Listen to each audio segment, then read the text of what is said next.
ಈ ಒಂದು ಜಾಗದಲ್ಲಿ ಎಗ್ ರೋಲ್ ಅಂತ ಮಾಡ್ಕೊಡ್ತಾರೆ. ಯಾವ್ದೇ ರೀತಿಯ ಪರೋಟ ಗಿರೋಟ ಯೂಸ್ ಮಾಡಲ್ಲ, ಜಸ್ಟ್ ಮೊಟ್ಟೆನೆ ಬೇಸಾಗಿಟ್ಕೊಂಡು ಮಾಡ್ಕೊಡ್ತಾರೆ. ಟೇಸ್ಟ್ ವೈಸ್ ಅಂತೂ ನೆಕ್ಸ್ಟ್ ಲೆವೆಲ್ ಇರುತ್ತೆ. ಜಾಗ ಯಾವ್ದಪ್ಪ ಅಂತ ನಮ್ಮ ಮಂಗಳೂರು ಲೇಡಿ ಹಿಲ್ಸ್ ರೋಡ್ ಅಲ್ಲಿ ಕಳೆದ 14 ವರ್ಷಗಳಿಂದ ಸಕ್ಸಸ್ಫುಲ್ ಆಗಿ ರನ್ ಮಾಡ್ಕೊಂಡ್ ಬರ್ತಾರಂತ ಜಸ್ಟ್ ಎಗ್ ಅನ್ನೋ ಒಂದು ಜಾಗ.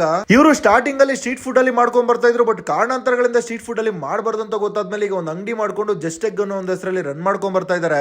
ಇಲ್ಲಿ ಎಗ್ ಅಲ್ಲೇ ಸುಮಾರು 16 ರಿಂದ 17 ಐಟಮ್ ಸಿಗುತ್ತೆ. ಅದರಲ್ಲಿ ನಾವು ಮೇನ್ ಆಗಿ ಏನೇನ್ ಟ್ರೈ ಮಾಡಿದ್ವಿ ಅಂತಂದ್ರೆ, ಜಸ್ಟ್ ಎಗ್ ನೇ ಬೇಸಾಗಿ ಇಟ್ಕೊಂಡು ಮಾಡುವಂತ ಎಗ್ ರೋಲ್, ಎಗ್ ಸ್ಟಂಬ್ಲರ್ ಜೊತೆಗೆ ಎಗ್ ಚರ್ಮುರಿ ಅಂತ ತಗೊಂಡಿದ್ವಿ. ಎಗ್ ರೋಲ್ ಅಂತೂ ತುಂಬಾ ಸ್ಪೆಷಲ್ ಆಗಿತ್ತು. ಬಿಕಾಸ್ ಯಾಕಂದ್ರೆ ಒಂದು ಆಮ್ಲೆಟ್ ರೆಡಿ ಮಾಡ್ಕೊಂಡು ಅದಕ್ಕೆ ಆಲ್ರೆಡಿ ಪ್ರಿಪೇರ್ ಆಗಿರುವಂತ ಎಗ್ ಮಸಾಲ ಹಾಕಿ ರೋಲ್ ಮಾಡಿ ಕೊಡ್ತಾರೆ. ನೋಡ್ಬೇಕಾದ್ರೆ ಅಷ್ಟು ಟೆಂಪ್ಟಿಂಗ್ ಆಗಿತ್ತು. ಇನ್ನು ಟೇಸ್ಟ್ ವಿಚಾರಕ್ಕೆ ಬರ್ತಾರೆ, ಬಿಸಿ ಬಿಸಿ ಆಗಿರುವಂತ ಆಮ್ಲೆಟ್ ಜೊತೆಗೆ ಎಗ್ ಮಸಾಲ ಅಂತೂ ಒಂದು ಬೆಸ್ಟ್ ಕಾಂಬಿನೇಷನ್, ಮಸ್ಟ್ ಟ್ರೈ ಅಂತಾನೆ ಹೇಳ್ತೀನಿ. ಅದಾದ್ಮೇಲೆ ಎಗ್ ಚರ್ಮರಿ ಅಂತ ಕೊಟ್ಟಿದ್ರು. ಎಗ್ ಮತ್ತೆ ಕಡಲೆ ಪುರಿ ಹಾಕಿ ನೀಟಾಗಿ ಮಿಕ್ಸ್ ಮಾಡಿ ಎಕ್ಸ್ಟ್ರಾ ಕೊಬ್ಬರಿ ಎಣ್ಣೆ ಹಾಕಿರ್ತಾರೆ. ತಿನ್ಬೇಕಾದ್ರೆ ಕೊಬ್ಬರಿ ಎಣ್ಣೆ ಫ್ಲೇವರ್ ಜೊತೆಗೆ ಎಗ್ ಸಿಗ್ತಾ ಇದ್ರೆ ಸಖತ್ತಾಗಿರುತ್ತೆ.